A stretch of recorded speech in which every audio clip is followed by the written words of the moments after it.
Hey everybody, this is Jacob Castro and welcome to another episode of Jacob's Aquarium. So I got a couple questions on my YouTube channel from people asking me about the new filter, like how to set it up and stuff like that, because really the paperwork that comes with the filter isn't really that helpful. I didn't find it that helpful, and it was my first time setting up a filter like this, so I wanted to just kind of go through everything and show you how it works, how to put it together, for people out there thinking about getting this type of filter. So let's go ahead and take a look. And of course, you guys know this is the Eshopps WD-75CS, pretty big name for a filter, wet dry filter made by Eshopps. And so here's basically how you put it together. What it involves is the actual box, and inside, first of all, what it will come with is like the egg crate, 3 gallons of bio balls. Then there is a drip plate that goes underneath here, and then this is the actual cover that the hose attaches to. So first you obviously want to put the egg crate here, fill it up with bio balls, put the drip plate in. It'll also come with a filter pad that's specifically made for this type of filter.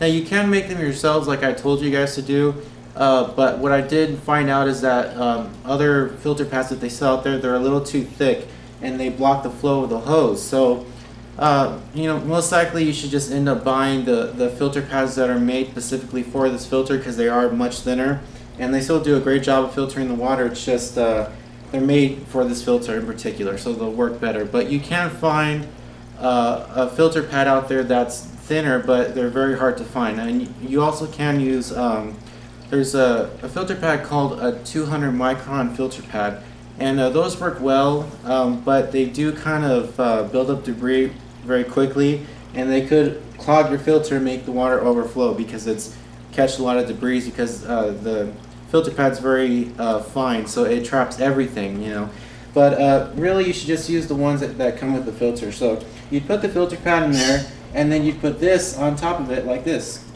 And as you see, the water is coming out through that too, which is attached to the overflow box that we'll talk about in a little bit.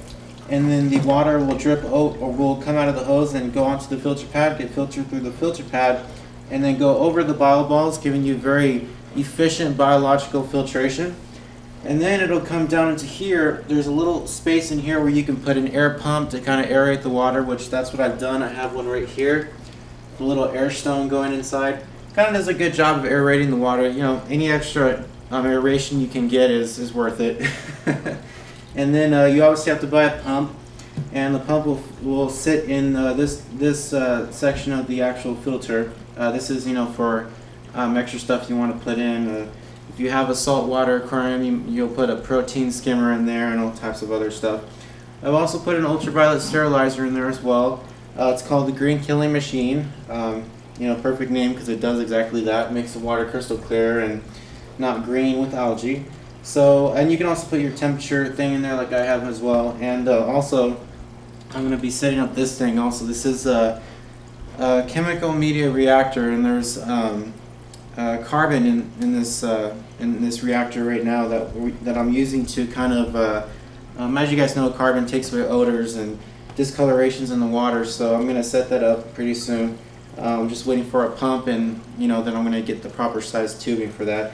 And that'll sit on the side, and so you can really put a lot of extra stuff in this type of filter.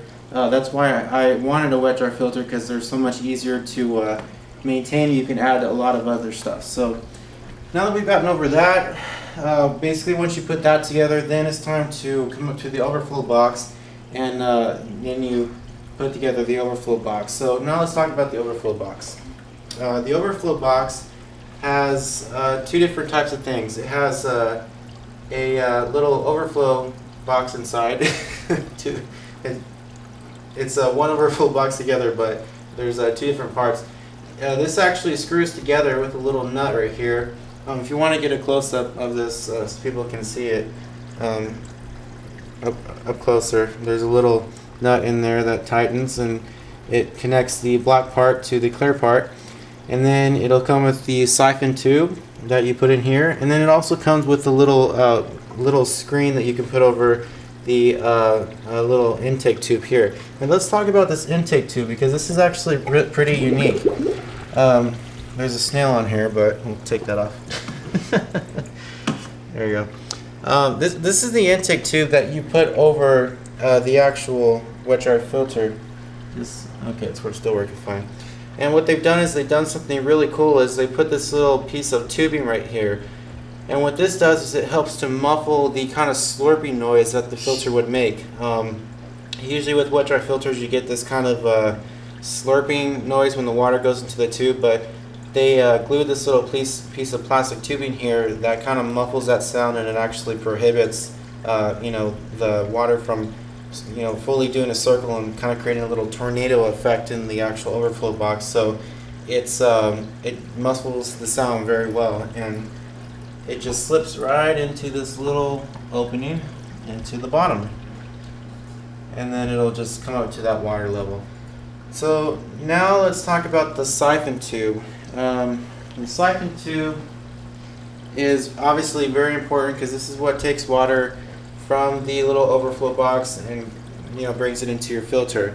It's kind of difficult for new people to get them started, because for me it took a long time because I didn't know how to get rid of this little bubble at the top. But what you want to do is you want to put the tubing that you use to start the siphon all the way up at the top. Okay, so let's start the siphon.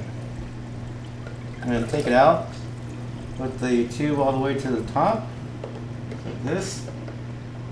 Just a little bit, there we go. And there we go. Make sure you don't swallow any of that aquarium water. And the siphon is officially started. Now, people are going to run into some problems with air bubbles building up in the top, but it does kind of last for a long time.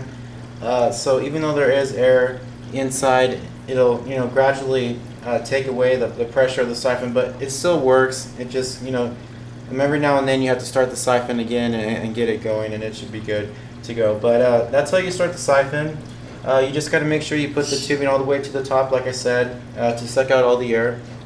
Because if you leave any air in there, it's going to shorten the time that your siphon is working.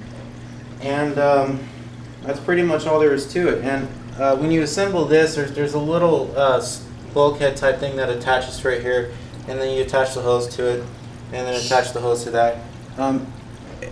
Pretty much everything was hand tightened. I didn't have to use any tools or anything, which was pretty cool.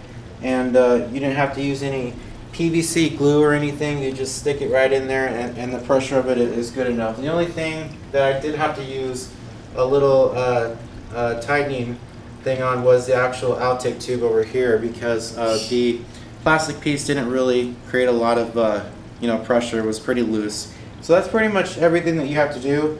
The only thing you'd have to keep maintaining is the siphon tube, but pretty much everything works really well. And the overflow or the actual wet dry filter is good because it skins the top surface of the water.